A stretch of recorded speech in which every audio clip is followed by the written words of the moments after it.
എന്റെ കുടുംബത്തെ കരയിപ്പിച്ചവനെ ചോര കൊണ്ട് കുളിപ്പിക്കും, തീ കൊണ്ട് മൂടും. അതാണ് ഈ മാർക്കോ.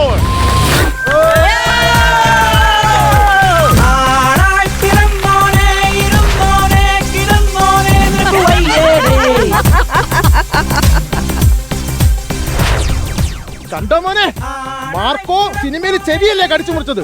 ഇത് കണ്ടോ കല്യാണ ചെറുക്കന്റെ പുക്കളും കടിച്ചോണ്ട് വന്നിരിക്കുന്നത്. അലിയ പൊക്കളല്ല, വിശന്നോണ്ട് ഒരു ഉഴുന്നോടെ വാങ്ങിച്ച് അതിൽ ശ്വാസം മുക്കി തിന്നോണ്ട് വന്നതല്ലേ. ഈ മാർക്കോ മാമൻ ഇന്നിവിടെ ചോര പുഴ ഒഴുക്കും. ഇതെന്റെ കഴുത്തെ കൊണ്ടു കഴിഞ്ഞാൽ അളിയന്റെ ചോരയുടെ വീഴും. അളിയന്റെ കഴുത്തെ കൊണ്ട് എന്റെ ചോര എങ്ങനെ വീഴും? അളിയ നമ്മള് രണ്ടും ഒരു ചോരയല്ലേ അളിയാ. എന്നെ തേച്ചവന്റെ കല്യാണം ഇവിടെ നടക്കരുത്. അവനാ കൊച്ചിന്റെ കഴുത്തിൽ താലി കെട്ടൂല. മോളെ നീ ഇത് കണ്ട? താലി കെട്ടിക്കത്തില്ല, അതാണ് എന്റെ അളിയൻ. അയ്യോ മാമ, അവന്റെ കൈ വെട്ടിയോ? അളിയ, അളിയൻ എന്തിനാണ് അവന്റെ കൈ വെട്ടിയത്? അളിയ അത് വേണ്ടായിരുന്നല്ലോ അളിയ. കൈ വെട്ടിയല്ല, ഇത് അവനെ പേടിപ്പിക്കാൻ വേണ്ടിട്ട് മാമ ചെയ്തൊരു സംഭവമാണ്.